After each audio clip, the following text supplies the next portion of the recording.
سری نگر کی طرف بڑھ رہے ہیں۔ وہ امبالے سے شملے کی طرف مڑ جانا چاہتا تھا۔ وہاں فسادات کی وہ شدت نہیں تھی جو پنجاب میں تھی۔ گاڑی دلی سے کافی دور نکل آئی۔ ابھی تک انہیں پولیس کی کوئی گاڑی نہیں ملی۔ دلی پولیس نے وائرلیس پر آگے میرٹھ پولیس کو کمالے کے فرار کے بارے میں ضرور اطلاع کر دی ہوگی۔ جبرو دل میں یہی سوچ رہا تھا۔ دلی پولیس نے میرٹھ والوں کو خبردار کر دیا تھا، مگر وہاں مسلم کش فسادات کی آگ بھڑکی ہوئی تھی، جس کی وجہ سے پولیس نے اس اطلاع کا کوئی خاص نوٹس نہیں لیا تھا۔ مسلمان کانسٹیبلوں سے ویسے ہی اسلحہ لے لیا گیا تھا۔ یہ حالات جبرو اور کمالے کے لیے سازگار تھے، چنانچہ وہ میرٹھ تک بغیر کسی رکاوٹ کے نکلتے چلے گئے۔ یہاں انہوں نے گاڑی شہر سے باہر ایک طرف کھڑی کر دی۔ جبرو خود جا کر بازار سے تینوں کے لیے کھانا لے کر آیا۔ انہوں نے گاڑی میں ہی کھانا کھایا۔ بھری ہوئی دونوں رائفلیں گاڑی کی پچھلی سیٹ پر پڑی تھیں۔ پستول جبرو کی جیب میں تھا۔ للی کو ابھی تک یہی معلوم تھا کہ وہ لوگ پاکستان جا رہے ہیں۔ جب راستے میں انہیں رات ہو گئی اور امبالہ چھاؤنی سے جبرو نے گاڑی کا رخ کالکا کی طرف موڑا تو للی چونکی۔ یہ تم کدھر جا رہے ہو جبرو؟ آگے پنجاب میں حالات خطرناک ہے۔ میرا ارادہ کشمیر کی طرف سے پاکستان میں داخل ہونے کا ہے۔ وہ خاموش ہو گئی۔ پنجاب میں واقعی حالات بہت خراب تھے۔ امبالہ سے کالکا جاتے ہوئے جب رات گہری ہو گئی تو کمالے نے کہا کہ یہاں ہمیں کسی جگہ رات بسر کرنی چاہیے۔ راستے میں وہ تینوں باری باری گاڑی چلاتے آئے تھے۔ جبرو کہنے لگا، رات تو پھر اسی گاڑی میں بسر ہوگی۔ للی گاڑی میں سو جائے گی۔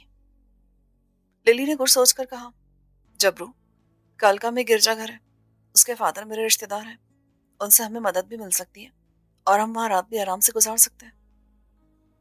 جبرو نے کہا، اگر کسی طرح سے کمانے کے لیے دوسرے کپڑے مل جائیں تو یہی بہت ہوگا۔ للی کو جیسے اچانک یہ خیال آیا، جبرو، اگر تم پسند کرو تو تم دونوں کو پادریوں کا لباس گرجا گھر سے مل سکتا ہے۔ میرا مطلب ہے میں وہاں سے تم دونوں کے لیے پادریوں والے کپڑوں کا بندوبست کر سکتی ہوں۔ کمالا بولا، للی کا خیال بڑا اچھا ہے۔ پادریوں کے بھیس میں کوئی ہمیں پہچانے گا بھی نہیں اور ہم پر شک بھی نہیں ہوگا۔ جبرو بولا، مگر تم اپنے فادر سے کپڑے لوگی کیسے؟ میرا مطلب ہے ہمیں ان سے کیا کیا کر ملاؤ گی؟ للی نے اسٹرنگ خود سنبھال لیا۔ وہ کالکا کئی بار آ چکی تھی۔ رات کی 11 بجے وہ کالکا پہنچ گئے۔ گرجا گھر اس نیم پہاڑی چھوٹے سے صاف ستھرے شہر کے کنارے واقع تھا۔ دروازے کی محراب پر ایک بتی روشن تھی۔ للی نے ان دونوں کو گاڑی میں بیٹھے رہنے کو کہا اور خود اندر چلی گئی۔ تھوڑی دیر بعد واپس آئی۔ میں نے فادر کو بتا دیا کہ کمال ایک چھوٹے کیس میں قید کاٹ رہا تھا اور اسے جیل سے نکال کر لے جا رہے ہیں۔ میں فادر کے آگے جھوٹ نہیں بول سکتی۔ فادر بڑا رحم دل انسان ہے، وہ ہماری مدد کرنے پر تیار ہو گیا۔ میرے ساتھ اندر چلو۔ فادر واقعی بڑا مہربان اور کم سخن قسم کا نیک دل انسان تھا، مگر اس نے اتنا کہا، میرے بچوں، میں تمہاری مدد کرنے پر تیار ہوں، مگر تم یہاں زیادہ دیر نہیں ٹھہر سکو گے۔ وعدہ کرو کہ اگر خدا نہ کرے تم لوگ پکڑے گئے تو میرا نام کہیں نہیں لوگے۔ کمالے نے کہا، سر، ہم پاگل ہیں جو آپ کا نام لیں گے۔ وہ رات انہوں نے گرجا گھر میں گزاری۔ صبح صبح تینوں نے تھوڑا بہت ناشتہ کیا۔ فادر نے کمالے اور جبرو کو پادریوں والے لباس دیے۔ دونوں سیاہ کپڑوں میں بالکل پادری لگنے لگے۔ للی نے اپنا حلیہ بدلنے کی ضرورت محسوس نہیں کی۔ جب فادر کو انہوں نے بتایا کہ وہ کشمیر کی طرف نئے آزاد اسلامی ملک پاکستان جانا چاہتے تو وہ بولا، یہ راستہ تو تمہیں بہت لمبا پڑے گا۔ تمہیں چمبا کانگڑا کی طرف سو کر جانا ہوگا اور وہاں بھی ہندو مسلم فسادات ہو رہے ہیں۔ جموں میں تو حالات بہت ہی خراب ہیں۔ اگرچہ تم عیسائی پادریوں کے لباس میں ہو، پھر بھی خطرہ ہے۔ لوگ ایک دوسرے کے خون کے پیاسے ہو رہے ہیں۔ اگر ہندوؤں کو تم پر ذرا بھی شک پڑ گیا نا تو سری نگر پہنچنے سے پہلے وہ لوگ تمہیں ہلاک کر ڈالیں گے۔ ڈوگرا فوج بھی ان کے ساتھ مل گئی ہے۔ دیکھا جائے گا، زندگی اور موت تو اللہ کے ہاتھ میں ہے۔ کمالے نے بھی جبرو کے خیال کی تائید کی۔ للی جبرو کو زندہ دیکھنا چاہتی تھی۔ فادر نے جن خدشات کا اظہار کیا تھا وہ حقائق پر مبنی تھے۔ اس نے جبرو سے کہا، میرا تو خیال ہے تم کچھ دن یہیں گزارتے ہیں، جب ذرا حالات اچھے ہوں گے نا تو چلیں گے۔ پولیس کا مالک کے پیچھے لگی ہے، وہ یہاں بھی پہنچ سکتی ہے۔ عیسائی پادری کچھ سوچ رہا تھا۔ وہ بولا، ایک طریقہ ہو سکتا ہے۔ ہمارے چرچ کی ایمبولینس گاڑی دوائیاں اور کتاب مقدس کے کچھ نسخے لے کر جموں جانے والی ہے۔ یہ ایمبولینس دھرم شالہ اور کہوٹا سے ہوتی ہوئی جموں جائے گی۔ یہ گاڑی اکثر جموں جاتی رہتی ہے۔ تم اگر چاہو تو اس گاڑی میں بیٹھ کر جموں خیریت سے پہنچ سکتے ہو۔ کب جائے گی یہ گاڑی؟ 1 ہفتے بعد۔ تم اتنے دن یہاں اطمینان سے رہنا، یہاں کوئی تمہیں نہیں پوچھے گا، پھر تم پادریوں والے لباس میں بھی ہو۔ للی نے فوراً ہاں کہہ دی۔ جبرو بولا، مگر 1 ہفتہ کافی ہوتا ہے، اس دوران کچھ بھی ہو سکتا ہے۔ للی تڑپ کر بولی، کچھ نہیں ہوگا، کچھ نہیں ہوگا یہاں، میں اپنی گاڑی میں تمہیں ساتھ لے جانے کا خطرہ کبھی نہیں لوں گی۔ ہندو سکھ تو مسلمانوں کی جان کے دشمن بنے ہیں، فادر ٹھیک کہتے ہیں، ہم 1 ہفتے بعد چرچ کی گاڑی میں جموں جائیں گے، یہ گاڑی بہت محفوظ ہوتی ہے، اسے کوئی نہیں پوچھتا، اس کے اوپر صلیب کا نشان بھی لگا ہوتا ہے۔ کمالا اور جبرو وہاں سے جلدی نکل جانا چاہتے تھے، مگر لیلی کی وجہ سے وہاں 1 ہفتہ رہنے پر مجبور ہو گئے۔ لیلی کو بڑی خوشی ہوئی، پادری صاحب نے کمالے اور جبرو کو چرچ کے عقبی احاطے میں ایک کوٹری دے دی۔ لیلی کے لیے انہوں نے کچن کے ساتھ والا چھوٹا سا سٹور خالی کرا دیا۔ کسی نہ کسی طرح انہوں نے 1 ہفتہ وہاں کاٹ لیا۔ ہفتے بعد امبالہ کینٹ سے چرچ کی گاڑی آ گئی۔ یہ ایمبولینس تھی، اس کے سامنے پیتل کی صلیب لگی ہوئی تھی، دونوں پہلوؤں پر ریڈ کراس کے نشان بھی تھے۔ اسے مکتی فوج کا ایک سرخ وردی والا عیسائی بوڑھا ڈرائیور چلا رہا تھا۔ فادر نے اسے کہا کہ تمہارے ساتھ 2 فادر اور ایک عورت بھی جموں جائے گی، یہ لوگ ہمارے مہمان ہیں، انہیں خیریت سے جموں پہنچا دینا۔ عیسائی ڈرائیور ادب سے بولا، فادر آپ بے فکر رہیں، میں آپ کے مہمانوں کو جموں پہنچا دوں گا۔ چرچ کی یہ گاڑی صبح صبح روانہ ہوئی۔ لیلی اگلی سیٹ پر ڈرائیور کے ساتھ بیٹھی تھی۔ جبرو اور کمالہ ایمبولینس کے اندر بیٹھ گئے۔ ایمبولینس میں مقدس کتاب کے 2 بنڈل اور دوائیوں کے 4 کھوکے بھی رکھ دیے گئے۔ لیلی نے فادر کا شکریہ ادا کیا۔ فادر نے انہیں دعا دی اور چرچ کی ایمبولینس دھرمشالے کی طرف روانہ ہو گئی۔ گاڑی کے اندر جبرو اور کمالہ اکیلے تھے۔ تب کمالہ نے جبرو سے پوچھا، لیلی کو ساتھ کیوں لے جا رہے ہو لالا؟ کیا تم اس سے شادی کرنا چاہتے ہو؟ کمالے، تم خوب جانتے ہو کہ ہم لوگ جس مقام پر پہنچ چکے ہیں وہاں شادیاں نہیں ہوا کرتی، تو پھر اسے واپس کیوں نہیں بھیجتے تھے؟ اب جبرو نے کمالے کو وہ ساری باتیں بیان کر دیں جو لیلی اور جبرو کے درمیان دلی میں ہوئی تھی۔ لیلی دل سے مجھے چاہتی ہے، اس کے مجھ پر بڑا احسان ہے، اس کا کوئی قصور بھی نہیں ہے، اب تم ہی بتاؤ میں اسے کیسے بیچ راستے میں چھوڑ دوں؟ پہلے میں نے یہ سوچا تھا کہ میں اسے کسی ایسی جگہ چھوڑ دوں گا، پر اب حوصلہ نہیں پڑ رہا۔ لالا، اس کا مطلب ہے کہ تم میں کمزوری آ گئی ہے۔ اب تو میں یہی کہوں گا کہ اسے جموں میں ہی کسی جگہ چھوڑ دیتے ہیں، یہ آگے چل کر ہمارے لیے مصیبت بن جائے گی۔ اگر ہم واقعی جہاد کشمیر میں حصہ لینے جا رہے ہیں تو لیلی کو کہاں سنبھالتے پھریں گے؟ جبرو نے کوئی جواب نہ دیا۔ ایمبولینس نیم پہاڑی میدان میں آگے آگے بڑھتی چلی جا رہی تھی۔ جبرو نے پستول اور 2 رائفلیں بھی اپنے ساتھ ایمبولینس میں چھپا کے رکھ لی تھی۔ رائفل کے کچھ راؤنڈز بھی تھے، پستول جبرو نے اپنے پاس رکھا تھا۔ کمال ہے، میں اس عورت سے محبت وغیرہ کچھ نہیں کرتا، مگر میں اسے دھوکہ بھی نہیں دینا چاہتا۔ سری نگر پہنچ کر میں اسے بتا دوں گا کہ میں شادی نہیں کر سکتا۔ اگر اس نے میرے ساتھ ہی رہنے کو کہا تو میں انکار نہیں کروں گا۔ وہ مسلمان ہو چکی ہے، ہمارے ساتھ جہاد کشمیر میں شریک ہو جائے گی۔ کمالہ کھڑکی کے شیشے میں سے باہر دیکھ رہا تھا۔ کپریل کی سرخ چھتوں والے کچھ مکان سڑک کے کنارے کنارے پیچھے کو گزر گئے۔ لالا، کیا دھرمشالہ آ گیا ہے؟ جبرو نے باہر نگاہیں دوڑائیں۔ پتہ نہیں، یہ علاقہ میں نے پہلے کبھی نہیں دیکھا، میں پہلے سیالکوٹ یا ہوشیارپور کی طرف سے جموں جاتا رہا ہوں۔ دوپہر کو ویگن ایک چھوٹے سے نیم پہاڑی قصبے میں رکی۔ ڈرائیور لیلی سے بولا، سسٹر، یہاں ہم کھانا کھائیں گے اور تھوڑی دیر آرام کریں گے۔ اس جگہ ہندو وشنو ہوٹل تھا۔ جبرو نے کھڑکی سے باہر دیکھا، پولیس کا کوئی آدمی اسے نظر نہ آیا۔ اتنے میں لیلی کھڑکی کے پاس آ کر بولی، ہم کھانا کھائیں گے۔ کمالہ سر کھجاتا نیچے اترا۔ لوگ ان کو کرسچن پادری سمجھ رہے تھے۔ انہوں نے چھوٹے سے دکان نما وشنو ہوٹل میں بیٹھ کر کھانا کھایا۔ کھانے کے فوراً بعد جبرو اور کمالہ ایمبولینس میں آ کر لیٹ گئے۔ کچھ دیر آرام کرنے کے بعد ڈرائیور گاڑی کو لے کر کٹھوا کی طرف روانہ ہو گیا۔ اسی طرح پہاڑی علاقے میں سفر کرتے کرتے یہ لوگ کٹھوا پہنچ گئے۔ یہاں پہلی بار جبرو کو ڈوگرا فوجی اور پولیس کے کچھ آدمی نظر آئے۔ یار کمالے، یہ ریاستی پولیس ہے، ان سب میں اتنا خطرہ نہیں۔ کمالے نے محسوس کیا کٹھوا شہر کی سڑکیں اور لاری اڈا ویران ویران ہے۔ لالا، گڑبڑ ہے یہاں، ڈوگرا فوجی جگہ جگہ کھڑے ہیں، اگر انہوں نے تلاشی لی تو رائفلیں برآمد ہو جائیں گی۔ دیکھا جائے گا، تم خاموشی سے بیٹھے رہو۔ چرچ کی گاڑی کٹھوا کے لاری اڈے کے باہر ایک طرف سڑک کنارے کھڑی تھی۔ لیلی نے ڈرائیور سے پوچھا کہ اس نے گاڑی یہاں کیوں کھڑی کی۔ وہ بولا، سسٹر، یہاں آگے جانے کی پرچی ملتی ہے اور گاڑی کو چیک بھی کیا جاتا ہے۔ لیلی پریشان ہو گئی۔ اتنے میں ایک ریاستی سپاہی کندھے پر رائفل لٹکائے گاڑی کی طرف آیا۔ وہ عیسائی ڈرائیور کو پہچانتا تھا۔ انہوں نے آپس میں دعا سلام کی۔ لیلی پاس ہی کھڑی تھی۔ ڈرائیور بولا، گرائیں جی، یہ سسٹر اور 2 پادری صاحب بھی ہمارے ساتھ ہیں۔